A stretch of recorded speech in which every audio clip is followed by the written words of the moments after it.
Hello guys, in this video we'll learn unit testing with mocking our dependencies in Rust. So let's get started. First of all, let's try to understand why do we need to mock our dependencies. So we have a controller here, and in our controller we have a list user, get user by ID, create user, update user, and delete user, and we want to test all of these. Now, all of these functions, if you see, call a service layer, and inside the service layer, if we go, which is this user service, has a trait, which is list user, get user by ID, create user, update, and delete all the CRUD operations.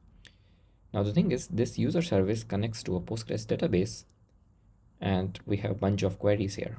Now, if we test as it is, then we might end up messing with our database, which we don't want to do because we want to test the controller layer. So we need to mock our DB here or the user service here.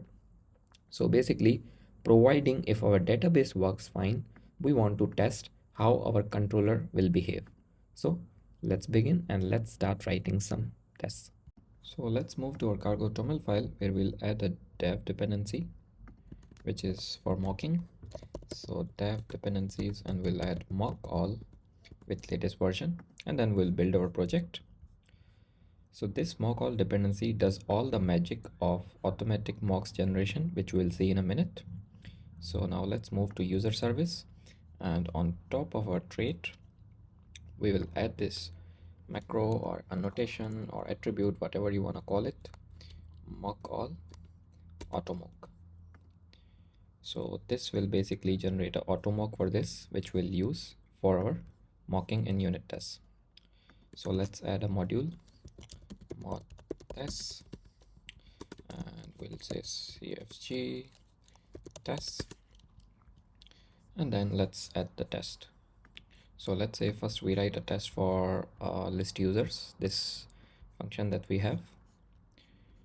So we'll just say async fn should handle error, and since it's a async test, so we'll just use Tokyo test as the macro.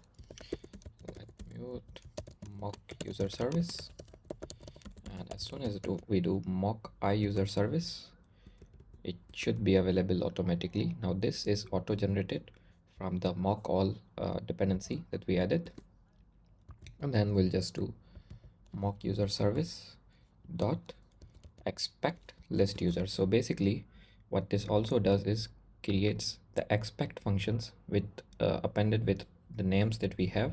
So let's say list users will be expect list users, expect get user by ID, expect create users, which we can use to mock. So let's say I would say this will be called once, and it will return once an error,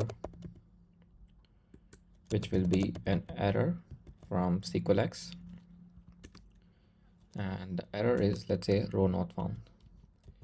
So what we'll do is let service extension and arc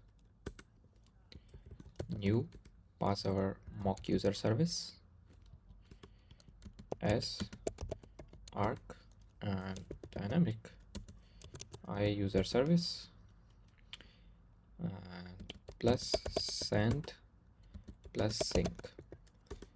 So here, since we are sending it here as a dependency, as you can see here, so right here now what we'll do is let response is equals to list users and service, and then we'll just await for the response. So here we can, let's say, do a assert,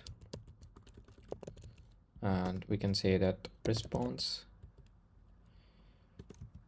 is error. So basically here we want to see if our this function of service layer, which is list users, is able to handle an error which is thrown from our DB, and we are saying it will be called only once. So now let's go ahead and test it. Terminal, and just do cargo test quite. So there you go. As you can see, it says test pass. Similarly, let's say if we try to see times work perfectly, so we are expecting it to be called twice, but actually, as you can see, it's only called once.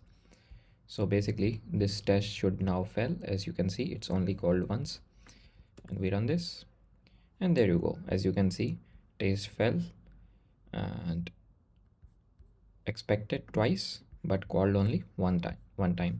So similarly, let's add another test for a create user as well. So we'll just create async fn, let's say should create user, and here we'll just do Tokyo test, and then let mute, which we can actually copy as well, and we can just do let user and user info from our model that we have right here. So this is what we save and retrieve from DB, and this is what we use to create a new user. So we'll use exact this, and we will just add the fields. So let's say the name is Jack, occupation is engineer,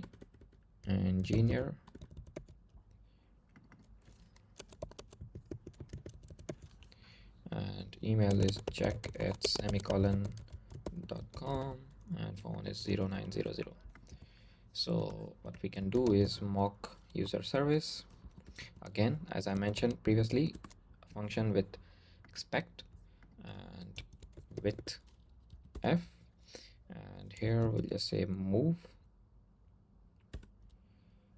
user, and what we are expecting is user dot name is equals to Jack, and user dot, let's say, phone is equals to 0900. So, and then we are expecting it to be called once and return once with OK of unit, because as we go up to create users, now here you can see create user returns unit. So back to our controller, and let's go ahead and complete this test. So we'll just say let service, which we can again reuse, and let response create user, and we pass service and JSON of user, and this would come from Axiom, and then await, and then here we'll just say assert equal, and we'll say response is equals to status as OK, because if we see in create users, as you can see, if the user creation is successful and it returns unit, this method, then we return status as OK. So that's literally what we are expecting here. And as you can see, our test just looks nice and clean. Now let's open our terminal again, and we do cargo test. So as you can see, both tests pass.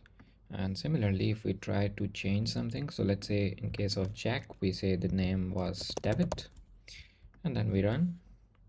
So the expected name was David, but the original name has been different. So that's it for this video, guys. I hope you guys understand and learn something new. You understand the concept of mocking. Now you can try with delete user, update, and get by ID. And if you have any questions, feel free to leave in the comments. I'll be happy to help. Thank you. Bye bye.